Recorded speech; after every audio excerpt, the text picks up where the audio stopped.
भारिया गांव के सरकारी अस्पताल में धर्म सिंह चिंतित खड़ा था। अम्मा, मुझे बेटा ही होगा ना? हाँ मेरे लाल, तुझे बेटा ही होगा, हमारे वंश का वारिस। मुबारक हो, आपको जुड़वा बच्चे हुए हैं। क्या? दो लड़के? नहीं नहीं, एक लड़का और एक लड़की। क्या? धर्म सिंह का सारा उल्लास धरा का धरा रह गया। अब उसे दूसरी चिंता सताने लगी, लड़की की शादी की। अम्मा, अब इतनी महंगाई में इस लड़की को कैसे पालू पोसूं? और इसकी शादी? बाप रे बाप। आपकी पत्नी आपको अंदर बुला रही है। कमरे के अंदर पद्मा के बगल में 2 बच्चे थे। देखिए जी, दोनों आप पर ही गए हैं। अब लड़का कौन सा है? ये रहा। धर्म सिंह ने अपने बेटे को उठाया और उसे चूमने लगा। कुछ देर बाद, ए जी, इसे भी देखिए ना, इसके नए नक्श कितने सुंदर हैं। हाँ हाँ, रहने दो। ये सुनकर बेचारी पद्मा का मुंह उतर गया। कुछ दिन बाद वे दोनों बच्चों को लेकर घर पहुंचे। धर्मा सिंह की मां ने सबकी नजर उतारी। पद्मा, मुझे तुमसे जरूरी बात करनी है। हाँ जी, बोलिए। मैं इस लड़की को अपने एक मित्र को दे रहा हूं।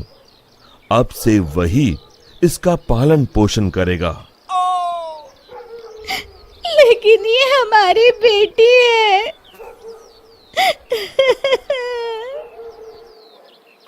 मैं जानता हूं, लेकिन मेरी बात समझने की कोशिश करो पद्मा। इतने महंगाई के जमाने में हम 2 बच्चों को कैसे पालेंगे? ऊपर से ये लड़की है, इसकी शादी ब्याह का खर्चा कहां से लाएंगे? मेरा जो मित्र है, उसकी कोई संतान नहीं है। वो हमारी बेटी को बड़े लाड़ प्यार से पालेगा, हमसे भी बेहतर। आप जब इतने बड़े परिवार को पाल सकते हैं, तो क्या आप इस नन्ही की जान को नहीं पाल सकते? पद्मा, मेरी बात समझो। हमारी आर्थिक स्थिति बहुत खराब है, हम इसे नहीं पाल पाएंगे। लाओ, इसे मुझे दे दो। पद्मा अपनी बेटी को पकड़कर रोती रही और फिर धर्म सिंह के ज्यादा जिद पर उसने रोते हुए अपनी बेटी को धर्म सिंह के हवाले कर दी। धर्म सिंह ने अपनी बेटी अपने दोस्त की पत्नी को दे दी, जो बच्ची को पाकर फूले ना समाई। यह धर्म सिंह अपने बेटे को लाड़ करने लगा। धर्म सिंह अपने बेटे को चलना सिखा रहा था। ये देख पद्मा अपनी बेटी का सोचकर रोने लगी।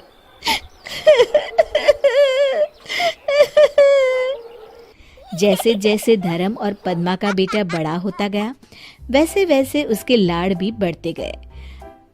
अब धर्म अपने बेटे को कंधे पे गांव भर घुमाया करता था। मुझे चॉकलेट चाहिए, मुझे चॉकलेट चाहिए, मुझे चॉकलेट चाहिए। हाँ हाँ, ये लो। अब 20 साल बाद, बाबा, मुझे फटफटी चाहिए। लेकिन बेटा, तू तो हमारी परिस्थिति जानता है। मेरे सारे दोस्तों के पास फटफटी है, मुझे भी चाहिए। धर्म सिंह ने अपनी पत्नी के गहने गिरवी रख अपने बेटे को फटफटी दिलवाई। फिर कुछ साल बाद बेटे को व्यापार के लिए पैसे चाहिए थे, तो धर्म ने अपना खेत भी लाला के यहाँ गिरवी रख दिया।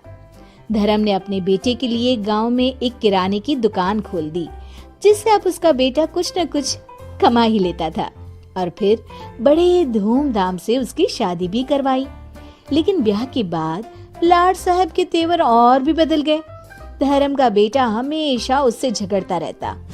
बाबा, मैंने कहा था आपसे कि मेरे ससुराल वालों को ताने मत मारा करो, लेकिन आपको कहा मेरी बात सुननी है।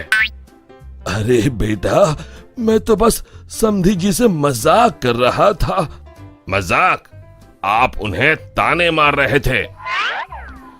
ऐसा कई दिनों तक चलता रहा और फिर एक दिन धर्म सिंह के बेटे ने अपने माँ बाप को उन्हीं के घर से बाहर निकाल दिया। पद्मा रोने लगी।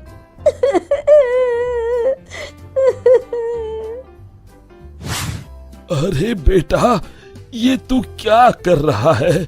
मैंने सोचा था तू मेरे बुढ़ापे का सहारा बनेगा। बेटा मेहनत करे और आप आराम से ठाट से रोटी तोड़े, ऊपर से दिन भर खिटखिट। मैं काम करूं या आपकी खिटखिट सुनते रहूं? जाइए जाइए, अपना रोना कहीं और रोइए। बेटे की ऐसी कटाक्ष भरी बातें सुनकर धर्म सिंह पूरी तरह से टूट गया। पद्मा ने उसे उठाया और वो दोनों रोते रोते वहां से चले गए। दोनों चलकर एक मंदिर के पास पहुंचे। आपने सुबह से कुछ नहीं खाया, कम से कम प्रसाद तो खा लीजिए। दोनों प्रसाद खाने के लिए प्रांगण में बैठे और वहां पर एक बूढ़ी औरत प्रसाद परोसने आई। भाई साहब, आप? धर्म ने उस औरत की ओर देखा। भाई साहब, मैं आपके दोस्त रवि की पत्नी हूँ। आपको याद होगा कि 25 साल पहले आपने अपनी बेटी मुझे दी थी। वो देखिए आपकी बेटी खुशी, आज वो एक डॉक्टर है और साथ ही साथ एक वृद्धाश्रम भी चलाती है। बड़ी ही नेक है आपकी बेटी। ये सुनकर धर्म की आंखों से आंसू बहने लगे। पद्मा ने अपनी बेटी को रोते हुए गले लगा लिया और फिर पद्मा ने उनके साथ हुई सारी घटना बताई। माँ, पापा, आप लोग मुझे वापस मिल गए, मुझे सारी दुनिया मिल गई और मुझे कुछ नहीं चाहिए। आज से आप मेरे साथ मेरे ही घर में रहेंगी। एक तरफ जहाँ धर्म सिंह के बेटे ने धर्म सिंह को घर से निकाल दिया और दूसरी तरफ उसकी बेटी ने उसे अपनाया, जिसे धर्म सिंह ने